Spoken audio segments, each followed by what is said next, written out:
Back in, hear from the rugby team in a little bit. Now we're going to do some track, and Tatyana McFadden, the 32-year-old from Clarksville, Maryland, has been in the spotlight for nearly 2 decades.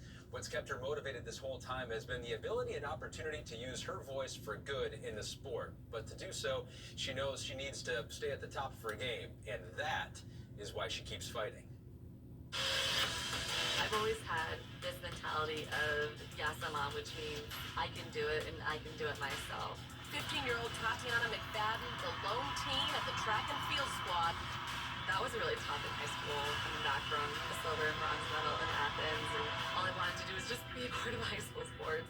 Tatyana and her family filed a federal lawsuit. I was denied a uniform. They told me I have a program for people just like me. It was a hard thing being a high schooler and being mature enough and saying, no, like, we have this all backwards. A Maryland 16-year-old will start competing on her high school track team, even though she's in a wheelchair. I stayed for no money, for no damages, and we won. I'm really excited that I get to race with everyone. I knew that if I wanted to have an equal platform, that I had to do something. You ready to go? Fastest in her sport, looking to do what no one before her ever has. I want to see Ken this time. The only difference between a wheelchair racer and a marathoner is that we carry about 20 extra pounds. Nice work. Let's get one more set. There's no gears. There's nothing that like helps us to get up a hill faster. All right, let's pull it back a little bit harder. It's taken a lot of hard work to get to the Tokyo Games. I mean, from Athens, Beijing, London, quick stop in Sochi, and then Rio. A Paralympic record for Tatyana McFadden, her 5th medal, 4th gold of these games. Rio was absolutely amazing. I hit every single goal of mine. They got a new Paralympic record, which was amazing. I knew I was in the best shape of my life. Wow, it's just unbelievable. The pivotal change in my career was getting a blood clot that November. I was very, very sick. I was scared that I was, gonna die because I didn't know how fast they were moving up. I didn't know if we could stop this. The surgeries didn't work. Clots kept coming back, and I was like, oh my God, my career is over. I don't know what to do. All right, you ready? Everyone has a voice, so it's very important to use it. Having the platform like I did in Rio, winning all the events, the Grand Slams of marathons. 4 in a row. I loved having that voice, and when I wasn't on top, it helped keep me motivated. Because my mentality is, well, if you're on top, people will listen to you, And All right, let's go. that's why I kept fighting back. I have figured out a lot of things in my life, and this is part of a journey. Being in an orphanage and fighting quality in sports in high school and fighting injuries of blood clots, I absolutely 100% believe in myself. The hard work and the dedication will definitely pay off.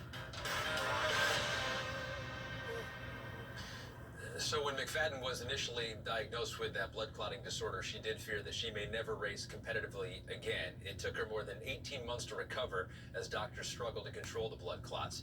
Though her health is more under control now, she still deals with lingering effects and has to limit her long-haul airplane travel. But the trip to Tokyo was worth it, and she competed in her 2nd final of these games just a few minutes ago. Here's how Bill Spalding and Chris Waddell called the women's 800-meter T54 finals. It's the women's 800-meter T54 hot final, and the heavy hitters are here. 3 Americans, including 7-time Paralympic medalist Amanda McCrory in lane 8. The gold medalist in the 5,000 meters from last night, Susanna Scaroni, in lane 6. And Tatyana McFadden, the 32-year-old from Clarksville, Maryland, who just picked up her 18th all-time Paralympic medal with the bronze in the 5,000 meters. That American trio going toe-to-toe with Manuela Schar of Switzerland, Chris, the world record holder in this event, a dominant force on the road in marathons over the last 5 years, and the silver medalist after the 5,000 last night. You've teed it up exactly, Bill. It is 3 against 1, and it's a race for pole position. It's a race for that inside lane. It's probably going to be between Tatyana, who has always wanted to get out early, use that great start, that great acceleration, get to lane 1, control the pace, and Manuela Schär, who has demonstrated a tremendous ability to start, actually outstarting Tatyana, whom we see right here in Switzerland, and not even letting Tatyana get in. So Tatyana's done a lot of work between then and now. And Chris, they start right next to each other. You spoke to Tatyana McFadden's coach, Adam Blakeney, out of the University of Illinois today, and he's very confident about Tatyana McFadden's starts right now. He said that her starts are really solid, that her acceleration from 10 meters into holding speed is good.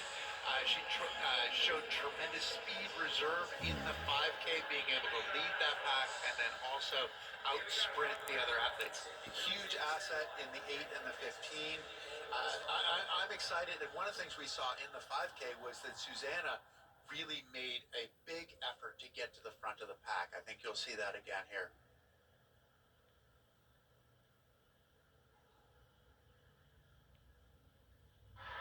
These first 100 meters will go a long way in deciding this race. Who gets to the inside lane first? It's great for Schär and strong for McFadden. Right out of the chute, those two have separated. Yeah, and McFadden actually looked like she had a little bit of trouble with her compensator. You saw her hitting her compensator in the middle of the turn. So Schär has taken lane 1, and it's going to be a bit of a chase. You see Susanna is looking for that position. This is all about positioning. And she ended up behind Menchie, which is going to be a little bit harder for her to bridge that gap to the leaders now. It is going to be a bit of a match race. It looks like Tatyana is sitting comfortably behind Schär. So Manuela Schär and Tatyana McFadden have separated from the rest of the field. 1 lap to go through the first 400 meters in 51:99. Manuela Schär has won 9 consecutive Abbott World with major marathons going into 2020. She has never won a Paralympic gold, trying to hold off McFadden and finally get that gold medal. McFadden's in a great position. We also see that Susanna Scaroni is not giving up. She's putting in a huge effort. We saw a huge effort in the 5K, right? She is okay on her own. She's trying to bridge that gap up to the front too. This is where it's going to get interesting though. When is Tatyana going to make her move? You see her starting to move out into lane 2 for that final 100 meters. Tatyana McFadden looking for her 8th all-time gold medal. Needs to work her way past Manuela Schär. The sprint is on. Schär is maintaining.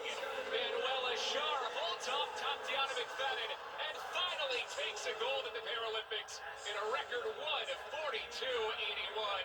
Silver for McFadden and bronze for the American Susanna Scaroni. Got to tip your hat to Manuela.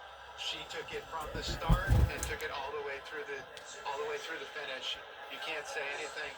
Can't denigrate her at all. I mean, that was an absolutely tremendous race for her. She was super strong in the start. She was super strong throughout and held off one of the greatest Paralympians ever in that last 100 meters. So after what was for her a very disappointing Rio when she was kept off the podium, now a silver and a gold for Manuela Schär. Tatyana McFadden earns Paralympic medal number 19. This is her 7th silver to go along with 7 golds and 4 bronzes, a silver and a bronze already here in Tokyo.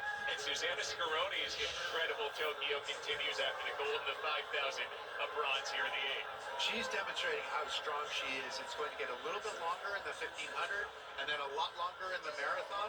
Susanna's going to be somebody to watch as the week goes on, as will Tatyana and Manuela Schär.